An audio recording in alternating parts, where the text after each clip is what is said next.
and welcome to Ascension Day, a Warhammer 40k Gene Stealer Cult podcast. My name is Gabe, and I'm going to be your host for today. So today is going to be a State of the Cult episode. So this one, we kind of just mostly focus on stats. We'll go over lists that we're seeing doing well in the meta, and just kind of give like my take on what's going on. Today we're also going to be talking about the recent MFM that came out, the Minotaur Field Manual that had the points adjustments, because GSC excuse me, I'll probably be doing a little bit of that today. I'm a little sick. GSC did see a couple of point changes, and that's definitely going to be affecting some builds that people do. As always, if you are interested in joining the community, you could do so by clicking the Discord link in the bio, or not in the bio, sorry, in the show notes. And if you would like to support the show financially, you can be you could join the subscription section of the channel. That will allow you to have your list reviewed in these State of the Cult episodes if you'd like, by just putting them in the State of the Cult list review channel. It will also allow you to basically have a bit of influence on some of the topics that we talk about, as well as for future guest hosts. I'm going to do a better job of announcing who is going to be on the show next. So if you have any specific questions for the guest hosts, you're going to be able to do that. If you just like to leave a one-time donation, I also have a Ko-Fi link. That's going to be in the show notes as well. So, but if not, still feel free to join the Discord. Hang out in the general chat, ask questions, and we're starting to get a pretty good community going on in the Discord. So it's slowly coming along, and I'm really happy with how it's coming.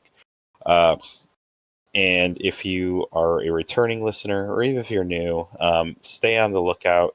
I am going to be kind of building up some social media links, getting an Instagram channel going, and all that stuff.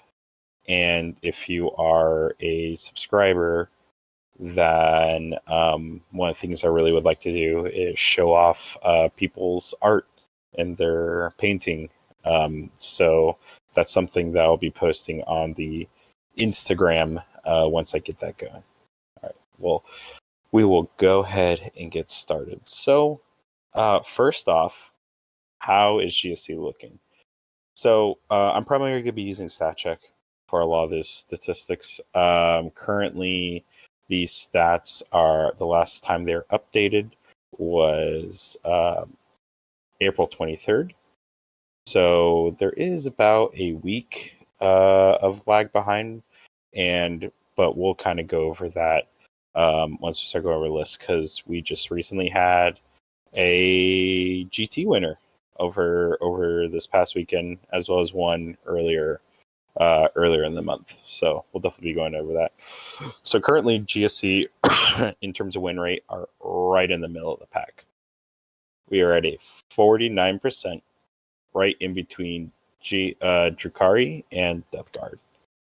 And that's really good. So we have a 0.75 overrep, which is basically how representative is the faction in, I believe, the X and 1 category. I want to say. I'm trying to figure out.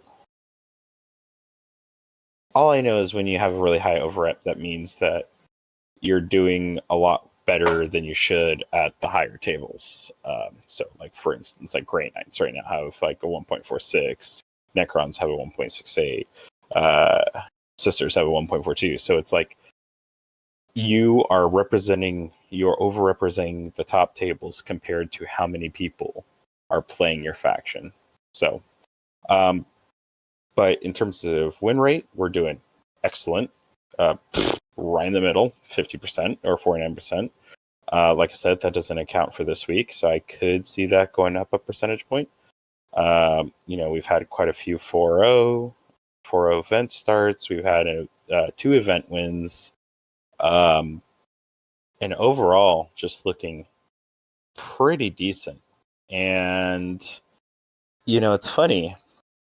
I don't really feel like it's because the meta is necessarily changing super hard. I mean, obviously we've had the CSM nerf, which was huge in the last balanced data slate.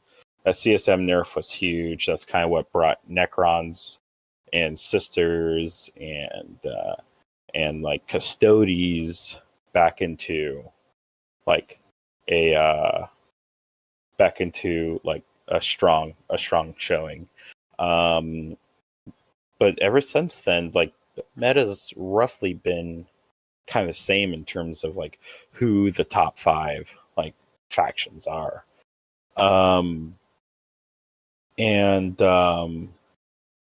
Honestly, like playing into a lot of these factions. So currently, right now, the top 5 factions are Necrons, Sisters, T-Sons, Custodies, and Tau.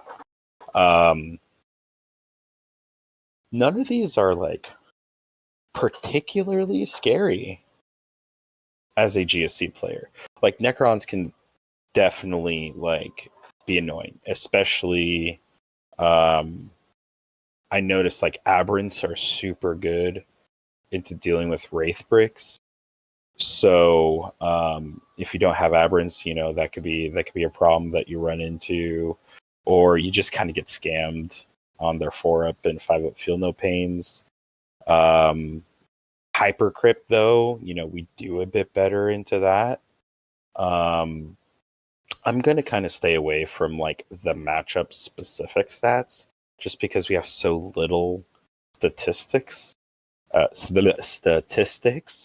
that I think it's going to be a little too skewed for me to just be like, oh yeah, we have a 47% win rate into Tau. Like that's blah, blah, blah. Like I did that before and, I've talked to some people and a lot of people were like, I just wouldn't trust that information. So I'm just going to kind of be going off of like my experience and other experiences of people like that I've talked to, and kind of sharing that. But yeah, like I'm going to try and stay away in terms of using like stat check for those, just because there's so little people who play GSC. But Necrons, Sisters. So Sisters is an interesting one. Sisters can be tough. Just because they can skew like super armor. So bring in like 2 to 3 immolators, either with Meltas or with Flamers. And then they have, they have like just a lot of decent melee with like a decent amount of attacks. And, like the suffering and sacrifice, the strat that forces you to hit a certain unit. So they have a lot of like tricks that, even though they are T3 single wound bodies, it can make that matchup a little bit difficult. I will say, at least in my experience, Sisters aren't like, they're not the hardest thing. If we get like a good neophyte drop into split firing into a couple of sisters bricks, like, or even not bricks, but just like MSU battle sisters or something like that, like we can absolutely just demolish that. But it is one that's a little bit like, it's a little funky. So, but not as bad as like some of the hardest matchups we have, I would say. T Suns. So T Suns again, like it could be a little bit difficult, just because everyone and their mother is packing a flamer. So the Overwatch, but they only have one Overwatch, and once that, excuse me, if you're able to bait that Overwatch, like you could just demolish all their guys on foot. Like once they're out of rhinos, if they're bringing rhinos, because not every T-Sense player is bringing a rhino, especially now that um, uh, Imperial Guard kind of got a little bit of a hit. And as soon as we're done talking about the stats, I'll kind of go over the MFM. Once that Overwatch is spent, like they can they're gonna spend it. They're probably gonna spend on the tunnel crawling acolytes. Fine, okay, they die more than likely, but 2 units of neophytes can kill 15 to 20 Marines. Like they just can, because it's a lot of shots that they're gonna be having to save on their. I believe. Check. I believe rubrics have a 5 up in volume. Let me check. I do have my fancy little app right here. Yeah, 5 up in volume. Like they're gonna just be taking their 5 up. Nope. Like nope. No, they're gonna be taking their 5 up. So, and this could be a lot of shots. Especially like, let's say they drop the acolyte unit, or you drop the acolyte unit. They Overwatch it, it dies. Fine, whatever. Okay, so then you drop both neophyte units, and let's say you have a Brick of Aberrants as well, or even pure strains. Like pure strains into like 10 pure strains into Marines isn't nothing. So like you could spend Perfect Ambush on one neophyte unit, assuming you have an Exos. I 100% just am absolutely sold on the Nexus. So assuming you have a Nexus, you're going to be able to perfect ambush twice, and you have a melee threat going in. Like, as long as you're not trying to just blow up Magnus, you're just trying to blow up everything else. Like they're fucking dead. Like you're going to kill so much. Another thing you could do is rapid ingressing a unit of acolytes, and then so you rapid ingress them, you advance them forward, and they may Overwatch that, or they may save their Overwatch for the 3-inch acolytes, and now you're still going to get an acolyte activation into them. And if it's just like MSU rubrics, like with an Infernal Master or whatever in the group, like fuck yeah, they're gonna those acolytes are going to eat them up. Now, granted, and correct me if I'm wrong. I'm pretty sure I'm right, but the rapid ingress acolyte unit you cannot spend perfect ambush on. So you're going to be hitting on 5s. I'm pretty sure I'm right about that. Yeah, arrive from reserves this turn. So, they would have had to come in on your turn.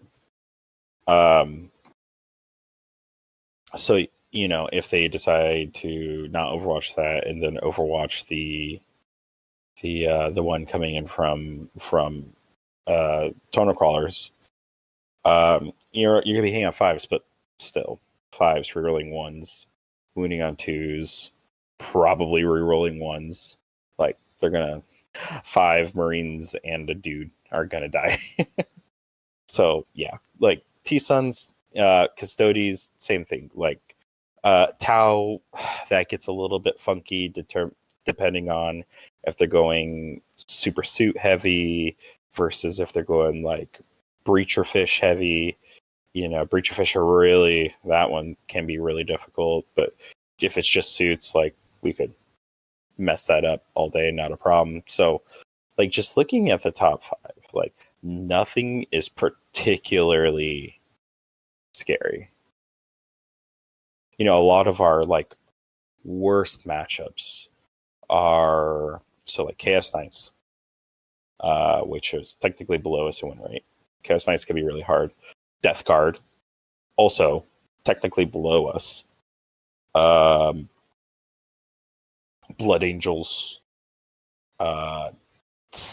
and like Iron Storm sometimes, depending on if they're going like Kit Smith Hannah's, Storm Raven, like that one's really hard because, everyone all has that aura of stealth all around them. If they're going the Dark Angels, Iron Storm, and then Armor of Contempt, and yeah, it's just a whole lot of bullshit, -1 damage everywhere. So, like, excuse me, those are, going to be a bit harder, but they're also not performing as well. So, and you'll see that when we go and we talk about like the list, the guys who like went 4-1 or like won a GT, like if you're able to snake and avoid those matchups, or you get them early and they're piloted by someone who may not be as familiar into GSC, like you can definitely like do very well, and that's what's been happening. So so yeah, that's kind of where we're at, like within the meta. In my opinion, doing super well. I think that everyone who has had a little bit of like I don't know how I'm feeling about GSC, right? Like the meta's starting to catch up. We're starting to get some more games in. People are starting to play them a little bit more. And like we're starting to see that they're actually doing completely fine. So hopefully that results in more people playing the army, which makes my life a lot easier because then I have more data to analyze, and it helps the show out. All right, so let's talk about the MFM.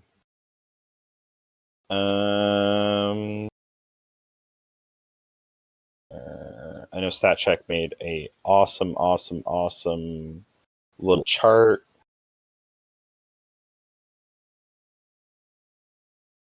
Here, let me just go here. So basically, the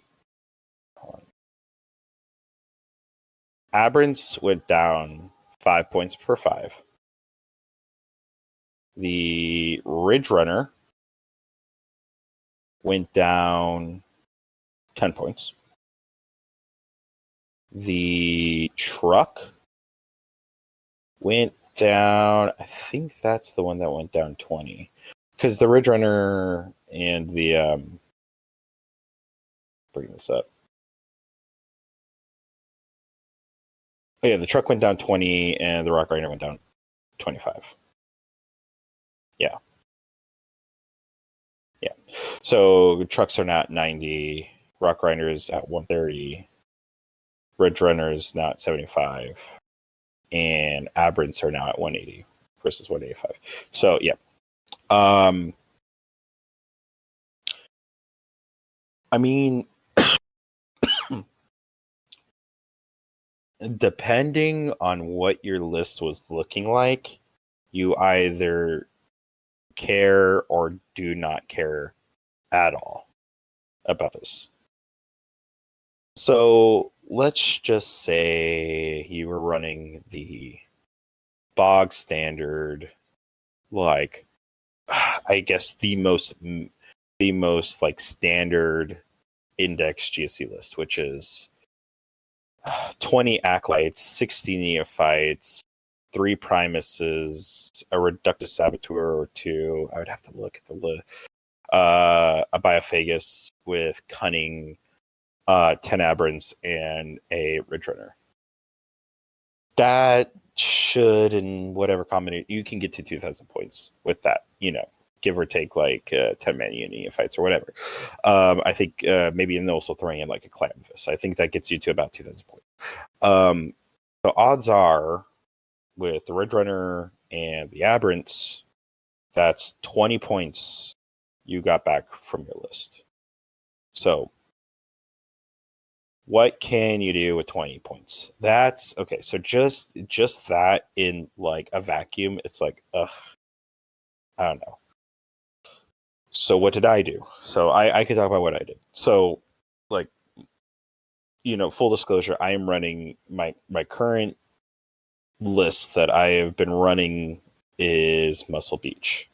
So my list before the MFM, I had no lone ops in my list, and I really hated that. Instead of taking a lone op, I took 2 Cyclops demolition vehicles. I had Prowly Adjutant on a Biophagus, and I had Inscrutable Cunning on a Abominant. I'm happy I made that switch. I know. So originally I had the Inscrutable Cunning on the Biophagus, on the Biophagus, because I thought, I want my aberrants with lethal to be like the first ones into the battle. I know that like if they come in from progress, like you could give them lethal and sustained with the rule from the detachment, but like that's what I want. I want the lethal like hitting first. And the more games I played with that, I know we're kind of going off topic, but the more games I played with that, the more like I realized people earlier in the game are usually more willing to spend their CP on like epic challenge and try and epic out, or they have precision somewhere. That basically early game more likely to precision out your Biophagus. That just was what was happening with me. Like it was anytime, like even playing Muscle Beach, people would just go out of their way to try and kill that Biophagus early. Which obviously you could spend your CP to like turn all the damage that went to the Biophagus into mortal wounds they could give to the aberrants, blah blah blah. But like then you're spending CP on that, which does not feel good. Like it does not feel good to spend CP on that shit. So instead, I did change it up with the Abominant getting that. But anyway, either way, so. What did I do? So I dropped Prowling Adjutant off the Biophagus because my list was originally at 1995. The list was at 1995. So I dropped the Prowling Adjutant. Now I have 20 points. Then I got 20 points from the Aberrants, 40. 10 points from the Ridge Runner going down. That's 50. I was able to buy a Sanctus. So now I'm able to fit a lone op in, which has been huge. I've been missing having a lone op in just as a way, because it can do a few things. If you're in a matchup with a lot of indirects, so that can even be Death Guard, that could be obviously Imperial Guard or whatever, or then instead of putting your Ridge Runner in turn 1, because you don't care, you're not relying on your Ridge Runner, using heavy or anything like that on the mortar. The Ridge Runner, instead of your Ridge Runner sitting on your home objective and probably dying, you can put your lone op on your home objective, and then you're obviously it's not getting shot, and then you can still spend your lone op on probably your Abominant brick, your Aberrant brick. That's going to be that's going to be, in the middle of the field. Hold on 1 second. Yeah. So that's huge, obviously. If you don't need that, it can obviously go and do secondaries and be kind of annoying to kill. I know the Sanctus has this funny knife or this funny pistol that, or not pistol, but rifle that could be useful sometimes. Maybe you pick something and you get precision and dev wounds, and I think the knife has like the anti-psyker or whatever. Anyway, I think I've killed like one Marine with the Sanctus, and I've used them like a few times, like a couple times at the beginning of the edition, a couple times now. He's like killed like a Marine, so like I don't care about that. If he does kill something, I'll use his ability, and if he could dev wound out like a fucking weird boy or something, I'll be very pleased. But in any other case, like he's a lone op who has infiltrate, and he's 50 points, right? So yeah, pretty sure he has infiltrate. Hope so. Or so I've been doing that wrong. Pretty sure he has infiltrate abilities. Infiltrate, yeah, I thought so. Okay, and stealth, but he's if people really want to shoot him, he'll die. So yeah, I was able to get that. So in your bog standard, like in your bog standard GSC list, if you didn't have prowling adjutants already, you can now get it. If you're willing to downgrade a Reductus Saboteur, you can get Vect. That could be huge. So I think the Vect is going to be very, very, very meta dependent. If you are playing against like Marines, more than likely for Armor of Contempt. I mean, I don't know. I think that'd be the only time. That'd be the only time. Like if you're like specifically where you are playing often, if you have been playing in GTs or RTTs or whatever, and like every time you've been hitting like these group of Marine players who are just like really kicking your shit in, I could try and squeeze Vect in there now with these points cuts, because you just have to downgrade the Reductus Saboteur. I know, downgrade a Reductus Saboteur. Yes, I completely get how that's how that could be a bit spooky. I will say the last like 4 weeks that I've been running my my Muscle Beach, I haven't been using Reductus. So, and it's felt fine. Like I do miss her. Like I miss the free grenade. I miss the damage she could do. But also people have been going out of their way to kill her turn 1. And it's like, oh yeah, like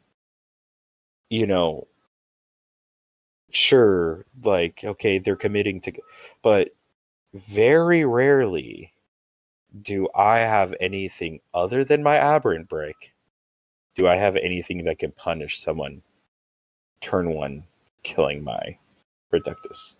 Now I know like there are people who are playing like neophyte heavy, like, and they start with stuff on the board, or maybe now you have rock grinders who will be on the board who could like easily respond to that aggression. But to me, like it just felt like she could be such a, because I want her to be on the board turn 1 to use her ability, but then she dies. So taking her out, it hasn't felt super bad, but I'm not going to tell anyone to stop bringing the Reductus. Okay, so that's our MFM. Right. Overall, though, across the meta, uh, we did see Crons getting a bit of of points hiked up. For Technomancers and for the Catan, so that'll be helpful. We saw Blood Angels get a points hike, in the stuff that they were all bringing. So like Death Company and like I think the Sanguinary Priest and stuff like that. Ironstorm got a bit of a points hike. The all mech Grey Knights list, that was like 5 Dread Knights and some Tech Marines and stuff like that all got points hikes. So, and all of these were really annoying for us to deal with. Like everything that got like a points hike is stuff that like GSC was not happy to deal with. So overall, like, well, it's not going to be considerable because some of these points hikes, like, I don't think any points hike was super huge, and is going to totally change. Honestly, I think the meta is going to more or less stay the same. Orcs coming out, is going to be like, obviously they'll probably do pretty well. I don't think that they'll be like how pre-Codex Custodes were. I don't think they'll be that strong, but they'll be pretty well. And that's another thing. Yeah, Custodes going from Index to Codex, like they're taking a pretty big hit to the nuts. So like overall, the meta for GSC is looking pretty good. Like with these points changes. Because right now in the meta, we're sitting pretty fine. We're sitting right at the middle. We're completely average. And that's good for us. You know what I mean? Like GSC has, like, for the longest time, ever since like I started playing the game, they're either like top of the meta or, more towards the top of the meta, or like down in the doldrums, like down in just the shit. Like, this is the first time I've really seen them like comfortably in the middle. And with everything above us getting toned down a bit, that's only going to help. I don't think that GSC is going to be busted in any way. Like, I don't think like now there's a meta that they exist in that they're going to just dominate. I mean, not at all. However, I think we are going to start seeing a lot more 4-1s or GT wins. I think we are, like, everyone who's been sticking with the faction and just losing to like some of these really hard matchups, I think we're all going to start getting rewarded a bit. And that's super exciting. I'm super happy for it. Okay. So it's been a bit since I did one of these Stay the Cool episodes. I think the last one was February 22nd. So quite a few games. So I'm not going to be going over all of them. I've already looked at like the list, and there's a few that I am going to be talking about. But we will start at the end of February into now.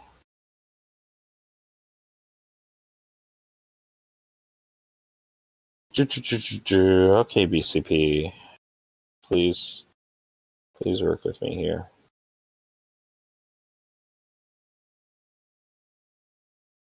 Oh, what the heck? Did they finally like fix? Oh, no, they didn't. All right, never mind. So looking back at the beginning, so we had the South Coast Super Major, which we did have Dominic Matthews go 4-1, which this one was a fairly big GT. It was a Super Major, so obviously fairly big. It looked to be about like 140-ish players there.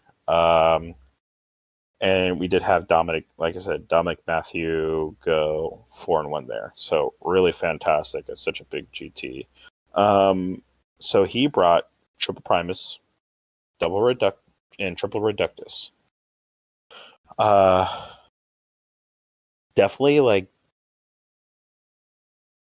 I imagine like he's going to be going. I haven't looked at the rest, but I think he's going to Neophyte heavy. Let's see. So 1, 2, 3 squads of acolytes. 1, 2, 3, 3 squads of 3 squads of neophytes, all with grenades and seismic. Or sorry, one unit actually had mine lasers and grenade launchers. Okay, 3 ridge runners with mortar. 3x5 pierce trains. That is such an interesting list. It's really hard for me to put my finger on like what this list was doing. Obviously, like he went 4-1. It did great. Like especially for GSC at a at an event of this size. Like he did great. Yeah, let's look at his matchups. The only thing I'm thinking is he just wanted to keep those neophytes on the board. That's the only reason why I would think triple Ridge Runner is he just wanted to never pick those neophytes up. But let's see.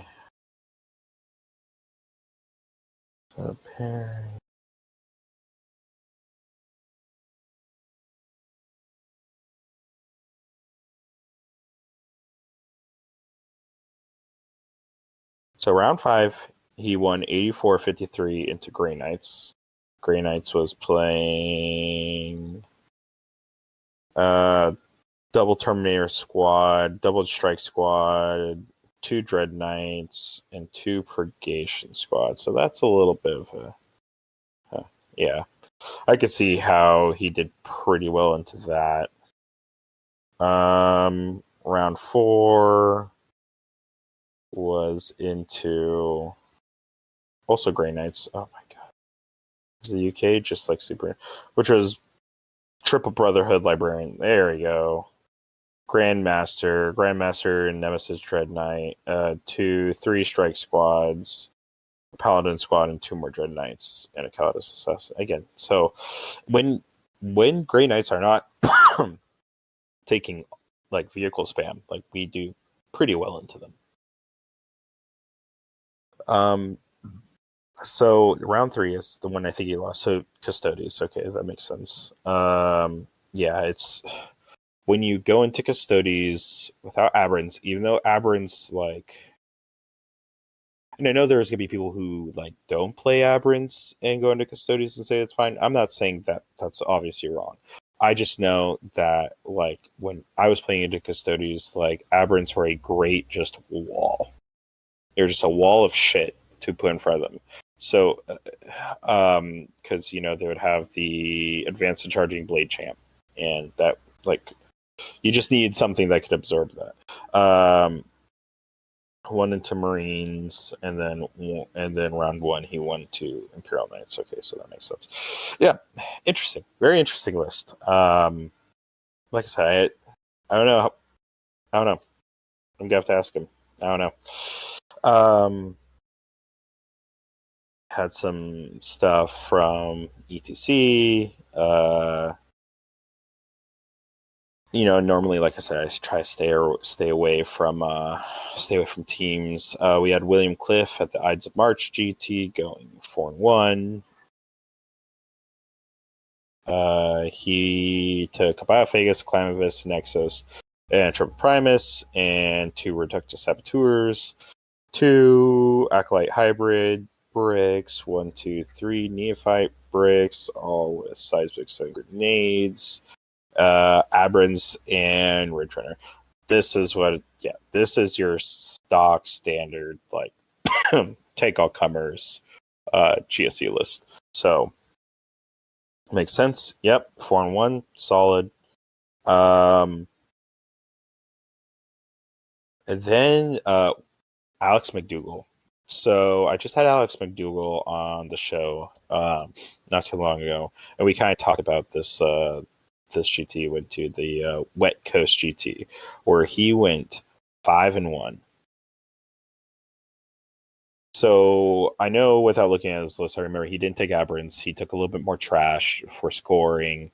But yeah, we'll take a look at it real quick. So it's Nexus, a Patriarch, Triple Primus, and Reductus, 3 bricks of Acolytes, 2 bricks of Neophytes with Grenade and Seismic in each, Ridge Runner, 5-man Pierce, 2 5-man Pierce Strains, 1 10-man, Cadians, triple Cyclops, and 2 Tauruxes. So one of the things he was doing is putting a Cyclops in the Taurux, because you can do that.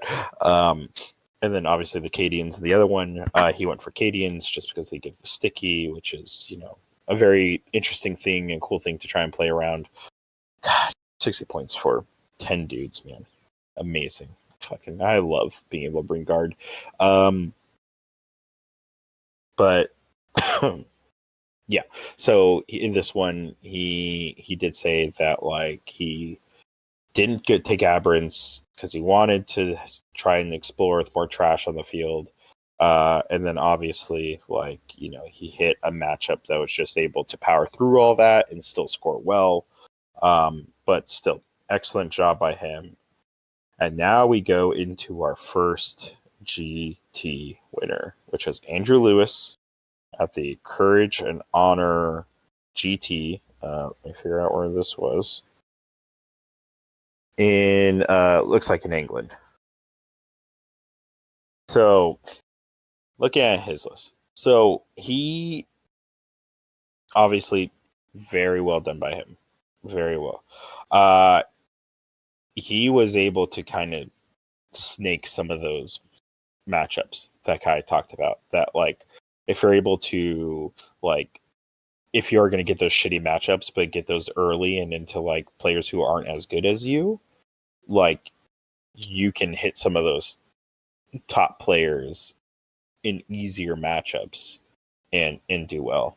So he took a Clamavus, a Kellermorph, a Nexus, 2 Primuses, 2 Reductuses, 2 bricks of Acolyte, 4 bricks of Acolytes. Oh, hang on, let me 1, 2, 3, 4. A 10-man Neos, 2 20-man Unos, a Goliath truck or Adrenner, 1, 2, 3 catch hands. Huh.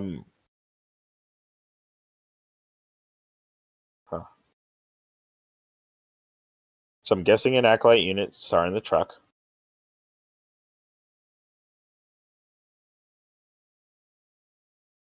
He did really well with this. I don't agree with his list.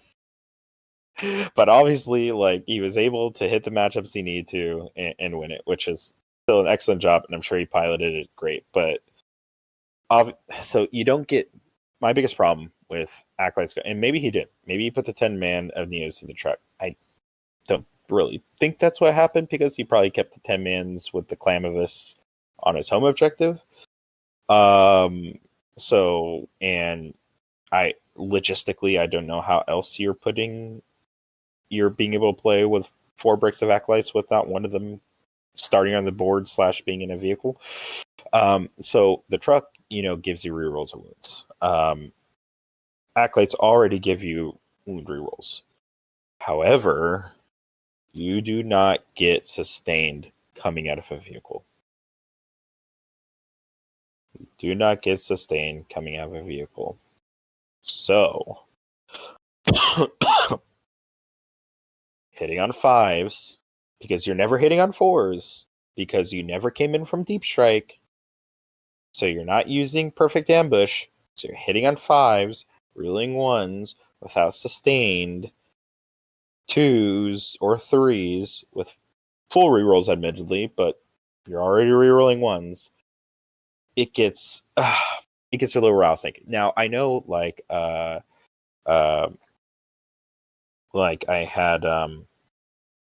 had Dustin Henshaw on the show, and he talked about his boom truck with it, which is the Ridge Runner, Sorry, not the Ridge Runner, the Rock Grinder with the 5 and the Reductus. But that's because like that was like I'm just trying to roll like a shit ton of damage rolls against one thing, like and then die. So I think that one was a little bit different. It was also only a 5-man of Acolytes versus a 10-man.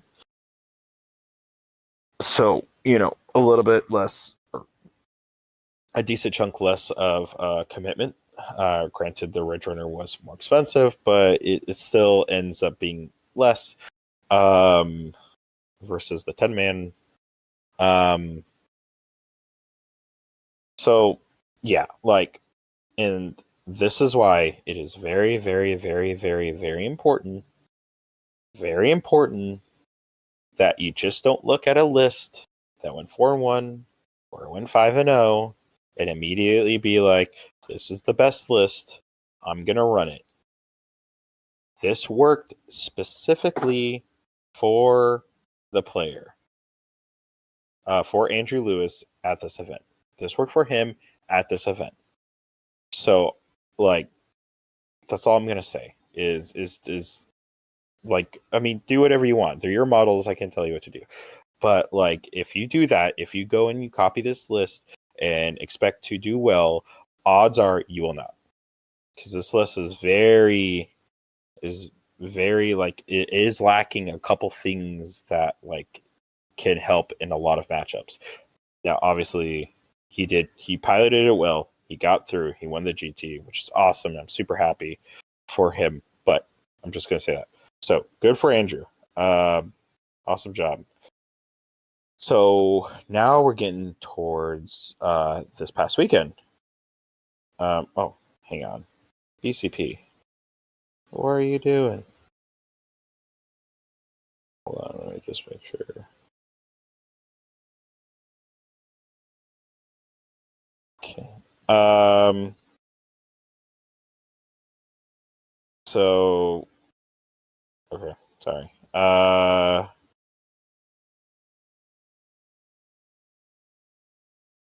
So yeah, Alex McDougall. That was Andrew Lewis. Robin Roberts.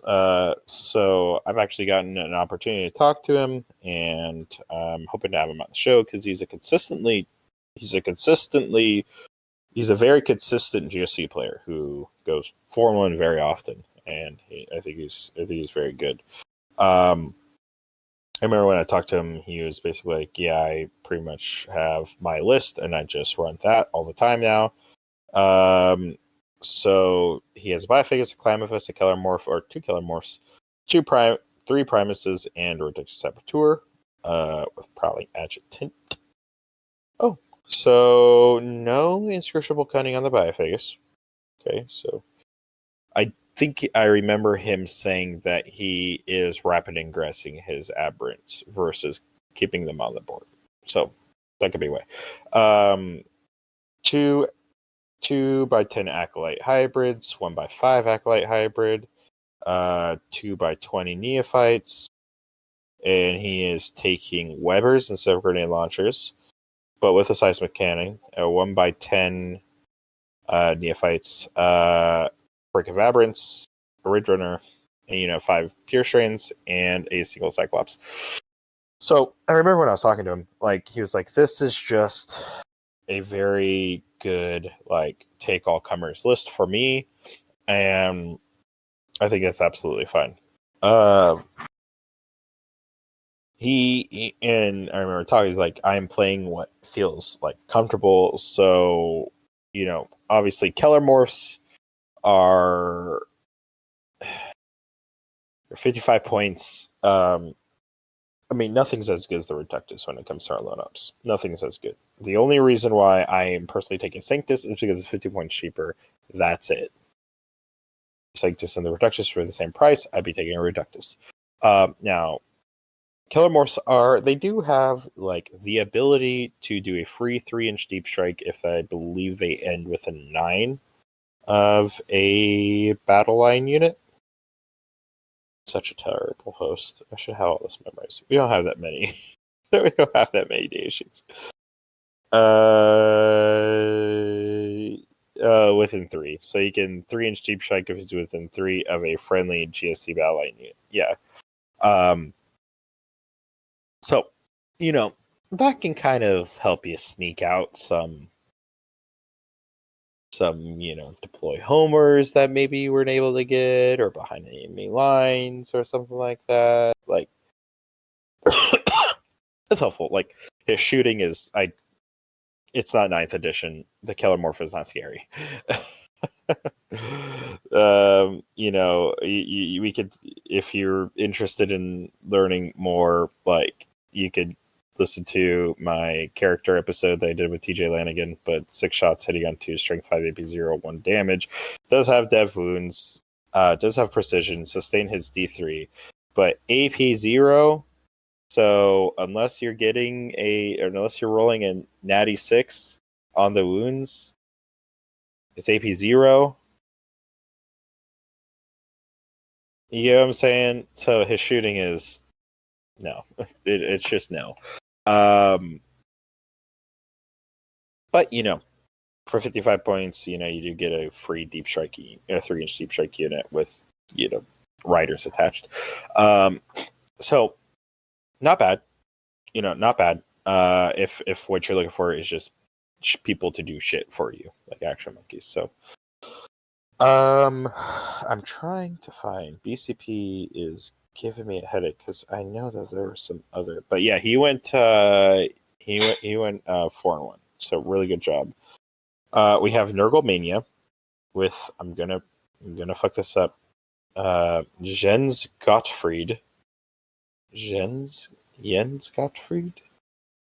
I'm so sorry if I am mispronouncing that, but he took a Clamavus, 2 Primuses, 2 Reduxus Saboteurs, 3x10 Acolytes, 1, 2, 3, 4, 5 Neophytes, 2 Ridge Runners, and a Cyclops. All the Neophytes all had seismic and grenades. It looks like, yes. So Neophyte spam. Okay, so Neophyte spam is absolutely something you can do. You're a lot more okay with using 1 to 2 units of Neophytes just to, like, I call it carving the board, because you basically stringing 20-man Neophytes across the board to kind of move block and contain units into a certain point. And also having 40 OC that could potentially 3-inch deep strike. So yeah, that's when you have 100 Neophytes. That's when you're starting to, like, much more look at tunnel crawling Neophytes, which could be very, very cool. I've done it myself, even with I only take 40 Neophytes, and I've still done tunnel crawling Neophytes on occasion, because sometimes it's just very good to have 20 dudes 3-inch deep striking in front of, like, shit that just walk rather than fly. Now, if you do go into those matchups where everyone flies, or there's, like, a lot of fly, or just they have ways to get around your move block, that's when it starts getting not as good. So, like, let's look at his matchups. So he won his first 4 games. So he was in a winning position. He won his first 4 games. Let's see. Pairings. His game that he lost was into Orcs. So that was Captain Badrock, Rest and Pasta, Mozrog Scragbad, Nob on Smashes, 2 Nobs on Smashes, good. A Warboss in Mega Armor, 3 trucks, Flash Kits, obviously, with Badrock, 2 Gretchen, Mega Knobs, 6-man, Knobs, 2 Squig Hog Boys, and some Storm Boys. So that makes sense, right? Like, yes, you can move block them, but orcs have enough dice that they can just kill 100 neophytes. So obviously Flash gets like have just a fuck ton of shots that they can put out. Like even their Overwatch is super scary. So Flash Gits are able to do that, and then just all of the attacks from the knobs, and even so not so much the mega knobs because they may have a ton of attacks, but definitely the knobs and the Squig Hog boys. Like they could, if you have a shit ton of dice that you're able to toss at neophytes, like their neophyte spam can really cripple and fall apart. So, but still, 4-1 did very well. Now we have another 4-1, which is Nicholas Bialek. I've seen his name before. I know I've seen his name before. So he took a Biophagus, Clamavis, a Kellermorph, a Nexus, 2 Premises, 2 Reductus Saboteurs, 2 Bricks of Acolytes, 2 Bricks of Neophytes with Seismic Grenades, 1x10, 1 10-man unit of Neophytes with Seismic and Grenades to carry around the Clamavis, Aberrants, an Achilles Ridge-Runner, and 2x5 Pure Strains. This is another, I would say, very safe list with the Pure Strains coming down. And let me make sure that the Biophagus had Cunning. Yes, he did have Cunning. Okay, so with the Pure Strains coming down, you now have quite a bit on the board turn 1. And not only are they on the board, they're on the board infiltrating potentially only 9 inches away from your enemy's front line. Like, some armies are just not prepared for that kind. I know. So there's been a couple people in my Discord channel, and because when Dustin came on the show, he was talking about how he was doing, I think, 30 Pure Strains plus Aberrants, and that is a lot of pressure turn 1. And some armies are able to deal with it. It's not busted by any means. But if an army is not able to deal with that pressure turn 1, oh my god, it's crippling. Absolutely crippling.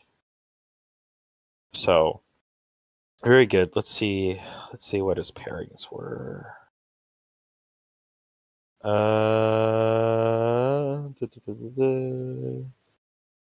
Bialek.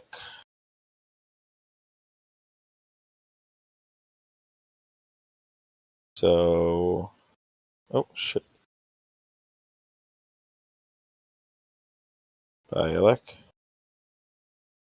So his game 1 was into Orcs, where he won by 1 point. Orcs is hard. Any fast melee, like aggression army, Orcs, Blood Angels, certain Custodes, because Custodes are also, they're not super fast. I mean, the Blade Champ is fast, but that's it. So if you're usually able to move block him a little bit and do okay. But Orcs, Blood Angels, World Eaters, those are all usually very difficult matchups for us. Just because they can really keep us on our side of the board, which we do not like. So 1 point win into that. Whew, what a. Then he had a 20-point win into Slaaneshi Demons. So interesting, Maya Slaanesh. Did take an loss to Crons. I would have to guess that was Canoptic Court. Yes, it was, and it's like standard Canoptic Court. What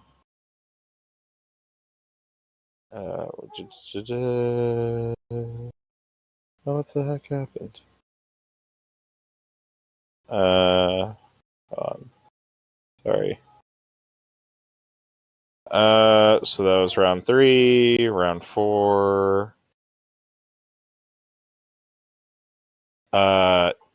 T-Sense. Round 4 was T-Sense. And 100 to 40. Whoo, man, he messed them up. I'm telling you guys, like, don't be afraid of those flamers. He'll you in Overwatch, you'll kill them. Like, it's gonna be fine. It's gonna be fine. Like, unless they're teching specifically into you, like, and they're bringing like a bunch of rhinos and shit like that, like, you're gonna be fine. And then round 5 was into Custodies, where he had a looks like a 12-point win. So very good, very good. Like, so I am a huge fan of the Aberrants. The Aberrants are my favorite model in GSC. Like, I love them. They are not 100% necessary. You can win without them. It just requires you playing the army very differently. I'm not gonna say Aberrants are an easy button, because they're not. Like, people are like, oh, it's a like. I get where some people are saying, like, they're like, oh, they're a tough unit that, like, but Aberrants in GSC, in the context of GSC, are not like really they are not a super easy button. Like, they do require quite a bit of finesse to be worth their points, and you have to be willing to lose them. I'm telling you guys, I do not win games that my Aberrants live all game. Like, at least when I was playing one unit. With 2 units, like, one of the Aberrants units are going to die. They have to. They have to die. Your Aberrants have to die. Because they need to be just putting your opponent on the back foot and being just a fucking pill to deal with, while the rest of your army is on the sides of the board shooting inwards. And yeah, so that's what Aberrants are doing. They're just keeping shit in the middle. And that does require a bit of finesse. But you don't have to do that. That's when, though, your ability to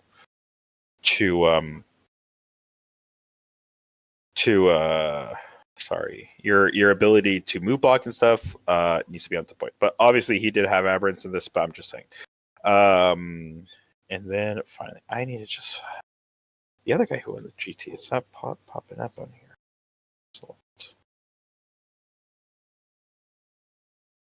It's like St. Louis. There he goes. Oh, God. All right, Ryan Verbeek, who recently won. Who's the most recent GSC GT winner at the St. Louis annual last minute tournament. Salt. That's how I remembered it. Salt. What did he bring? He brought an icon ward. Interesting. An icon ward. Huh. With cunning. So that's very interesting. I would really like to talk to him about that. Nexos, Triple Primus, into Reductus Saboteurs. So he is going Neophyte heavy. 1, 2, 3 bricks of Acolytes. 10-man Neo. 1, 2, 3 20-man Neos. A truck. This is pre-data slip, so still trucks are still 110. A Ridge Runner and 2 Catchins. So a pressure list. But not necessarily with like damage behind it, but with a lot of wounds behind it. So yeah, pressure with a lot of wounds behind it. Well, necessarily not damage, because so you have the icon ward with cunning. So you're infiltrating probably a 20-man. If that's like what you want to do. So 20-man with a 5-up feel no pain essentially becomes, what is that? 25 guys? I don't know, like 27 guys, more or less. I mean, it says you have cunning. You could also go to ground, and potentially get that for free. So it could actually be kind of an annoying unit to burn through. And now, while like your opponent is dealing with that, you have three three acolytes that are able to, 3 HP strike wherever they want. Since he has the truck, I am guessing one of those acolyte units are going inside the truck, so you still have some throwing, and you have catch hands, so you have scouts. So while they're trying to chew through your neophytes, you are able to move those catch hands into position to sit on primary, and that could be a very a very good strategy, like matchup depending. So let's look at his matchups. Let's look at what he played. This is very exciting. I'm not one of those people who like want other builds to suck. I want all builds in GSC to be possible. So like when I see people doing really well with neophyte spam, even though that's not what I play, this is even really neophyte spam. This is just like battle line heavy. When I see people like doing that, I'm really happy. I want them to do well. It's not how I play, but I think every army you should be able to do well with what you bring. All right, so let's look at turn one. So round one, he goes into Grey Knights, 92-45. I was like, ooh. So he has the Grey Knights has Tech Marine, 2 Grandmasters, a Grandmaster and Nemesis, Terminator, Strike Squad, a single Land Ray Redeemer, 2 Dread Knights, and a Paladin. So, the Redeemer, I don't know what terrain they played on here. I don't know. Let me. I don't know if it can tell me anyway. Let me see if I can get a good idea of the terrain. Mission pack. Let me look at the mission pack.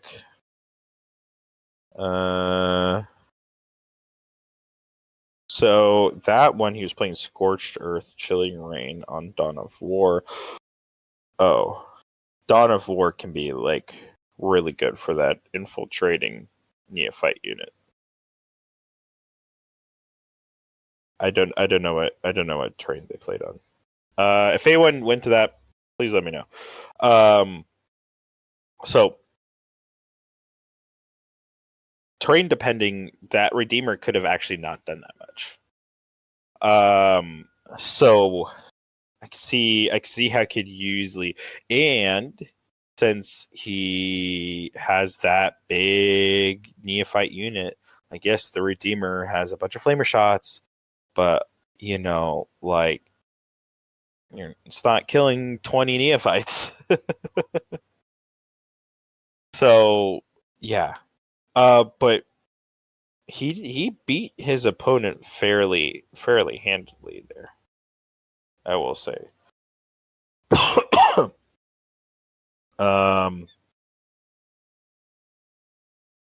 Sorry. 92-45. So very well done. Yeah, just really abusing. I'm sure really abusing his terrain, making that Redeemer a non-factor in the game. Second game was a little bit closer, also in the Grey Knights, a little bit closer, 97-80 win. That guy had Grandmaster Nemesis, Strike Squads, Paladin Squads, a Land Redeemer as well, Triple Dread Knight, and 3 Armatures. GSC do well into like GSC do well into armatures and other stuff, or war dogs and other stuff. If it's all war dogs, that can get sketchy.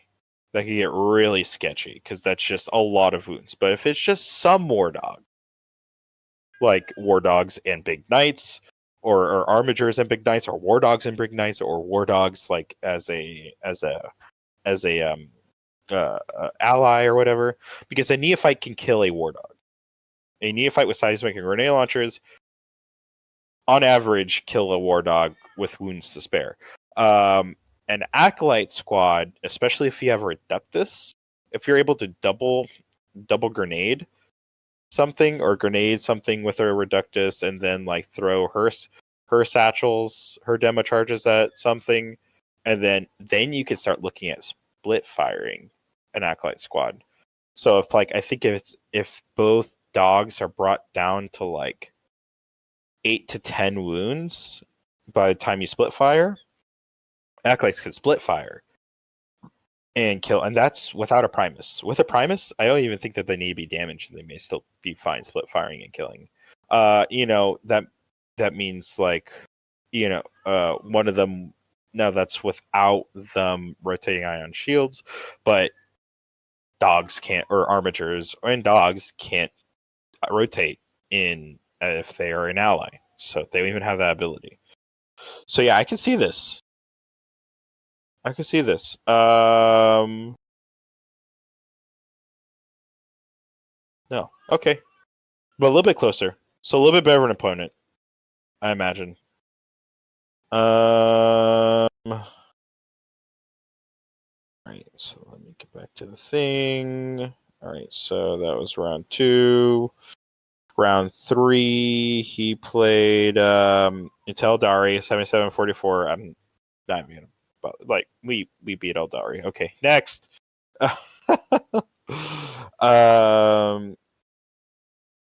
Round 4, 98 to 67 to Black Templars. I'm very curious what kind of Black Templars this was. This was Ironstorm. Okay. So I think we are better into the Ironstorm variant of it versus the Dark Angels one, because the Dark Angels, the unit that gives stealth, I forget the name of the thing. It's a guy in a flying boat. He's a Dark Angels character, like vehicle. So like they don't have, if you're running Black Templar, you don't have access to that. So a couple Tech Marines, obviously, Impulsor, 2 Lancers, which, okay, like I don't care about Lancers as a GSC player. A couple of Reapers, which are a little bit scarier. Eliminator Squad, 2 Eliminator Squads, which was the thing that's like it shoots and then is able to like move back into an impulsor, and then the impulsor can use a firing deck to shoot. But again, we really don't care because we don't bring vehicles. An infiltrator squad, that's pretty standard. A predator instructor, a couple dreadnoughts, and a scout squad, and a storm raven gunship. So 1 storm raven gunship, like we could do it. It's 2. 2 can be like, it's just so much, man. That plus giving themselves. So yeah, I mean. This makes sense. Like they don't have stealth. It's all vehicles. No, they're not flying over anything.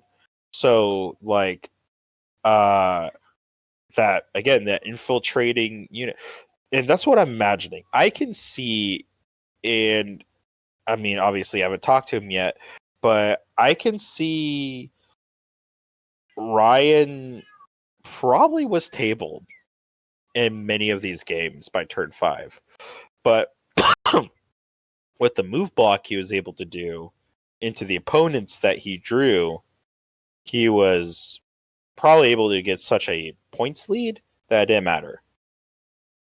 And then game 5, 57 to 54 into Space Wolves.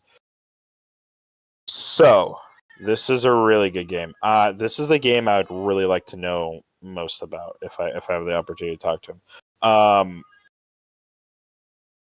I think Wolves, like Wolf Jail, which is Space Wolves and the Stormlands with triple Thunderwolf Cav with like all the stuff, is really fucking hard for us. That's like a closet, like really unfun matchup. So they have, I think it's. Let me look at the strat. It's so fucked up. Here, let me go Wahapedia real quick. Wahapedia.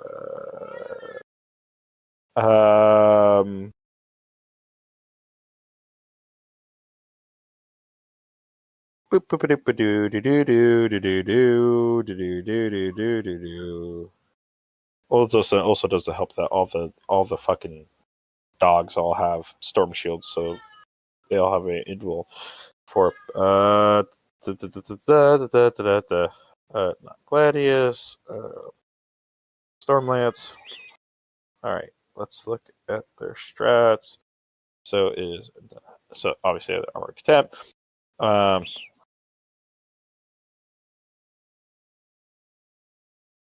Ride hard, ride fast, which is a battle tactic. One Adeptus Astartes mounted or fly vehicle in your unit whenever they in the opponent's shooting phase until the end of the phase. Each time an attack targets your unit, subtract 1 from the hit roll and subtract 1 from the wound roll. -1 to hit, -1 to wound. Battle tactic. Each of those units that the Space Wolves player is bringing, like they all have a Wolf Lord who's essentially a captain. 2 units are getting -1 to hit, -1 to wound. And he had 3 battle leaders on Thunderwolf, which they're the ones they give blood surge, essentially. So like when they're shot, they can make I don't know if it's flat 6 or D6. I don't know. They can make a move. I think it's D6. They can make a D6 move with blood surge. So they choose 2 units. Those are both hit, 1 to hit, 1 to wound. And you only have 1 chance to shoot them if you 3-inch an Acolyte squad. Because then they're going to be able to blood surge into your Acolyte squad. Oh my god. It is such a headache. So I think this is probably when the cunning neophytes, the neophyte unit with this crucible cunning, this is probably where they really shined, because the wolves are very, very, very, very easy to move block. So, and then I think he had like Wolfen and shit in there, and he had like infiltrators and scouts and shit. Like whatever, who cares? But like the wolves, so he probably has 1 in Deep Strike or in reserves, because Stormlance has an ability. I think it's an enhancement where they could essentially come in like a turn early from reserves, so they could strat reserve turn 1, which is really good, on a unit of 7 or 8 giant mountain bases. Excuse me. And but the rest are probably going to be on the board. That is probably. I'm also betting he went first. So he could just fucking advance the neophytes and just keep them on their side of the board even longer. I don't know. I'm hoping that I'll be able to chat with Ryan at some point, and ask him about this game, because this is very interesting. Because I played this matchup, and it makes me so mad. It was very close to swinging my way. Both I charged like some Wolfen units, and both Wolfen units lived like on a wound, so I wasn't able to. So I was stuck in combat with my aberrant. It was a whole thing. Anyway, but it was infuriating to play against. Like -1 to hit and wound on 2 units on the 2 things you want to kill. Oh my god. So, but anyway, he did win, but it was close. It was very low scoring. I mean, now, like, I would say, like, a Thunderwolf Cav aren't like amazing into neophytes, because they don't have like a ton of attacks. So we can kind of put the wolves in neophyte jail a little bit, and then just kind of play the game. Like if you're able to kill the wolfen pretty early, you could kind of keep them in jail and then kind of play the game like on that, which is what I'm guessing happened because it was very low scoring. Very low scoring. Here it was. Let me again. I know I said it, but I forgot. 57 and 54, 3 points. Woo wee! 3 point game and 57 to 54. That's a slog. That's no one's getting primary with that, or you're just trade. That's okay. I'm gonna take something on your turn. You're gonna take something on my turn. I'm gonna take something on your turn. So they just traded primary back and forth, and no one was able to score it. And Ryan just probably had the better secondaries. But I'd be very, very interested to know how that game went. I wish there was. I wish like there was a video of that. If there is, if anyone knows of the St. Louis annual last minute tournament, if there is video of that, please let me know because this seems very interesting and I'd be very down to see it. But anyway, sorry. Very good. So he won that. So 2 GT wins. 2 GT wins post Big Nerf or post Data Slate so far. So overall, impressions of the faction, we are doing fine. We're doing fine, and we are getting rewarded. And you'll see it more. I guarantee you guys, we're going to be seeing more GT wins as as more tournaments start introducing these point changes. So anyway, that's going to be about it for me. I hope you guys enjoyed it. Again, if you are interested in being part of the community, please join the Discord. I am in no way, shape, or form like requiring you to be like a member, a paid member of the Discord. If you do, that helps cover the cost of hosting the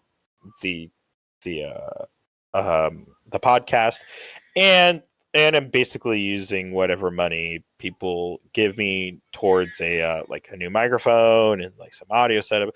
I'm just trying to make this project as like zero net, like cost zero as possible. Is all. So anything you donate, I super appreciate it, but no worries if you don't. Hey guys, just go out and play some games. Join the Discord and let me know how your games go. Like go play at your RTT or go play a game against your local. Come in, drop some pictures, and show how it went.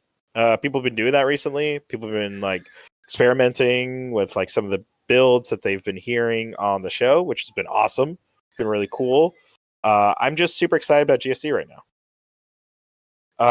Even though we're still in the index, I think there's a bunch of different builds out there that are doing well. Anyone who tells you that this is the best build in the index, no matter how good they are wrong. They're absolutely wrong. No build is the best build currently. Every build I read to you was all different. The two guys who won GTs, they were different. All the guys who are going X and 1, they were different. You know what I mean? They're all different, and that is awesome. We have a very healthy book. I'm not gonna say we have a healthy internal balance because, like, with the points cuts to the transports, like maybe we'll see them a bit more. I'm sure we're gonna see them a bit more. We'll see how well they do, but we still don't have like bikes or we still don't see jackals and stuff like that like out there. So still some internal balancing, but I imagine like once we get the codex we'll see all that. But just based off the index, like we have great internal balance, and I think it's a really good time to be playing GSC. So anyway, that's gonna be it for me. I hope you guys enjoyed it. More stuff coming soon. I'm hoping, we get some kind of announcement for the Codex soon so we can start, doing some hype stuff for that. But until then, I have some more guests lined up to talk about more aspects of GSC. So thanks for listening, guys, and I hope you all have a good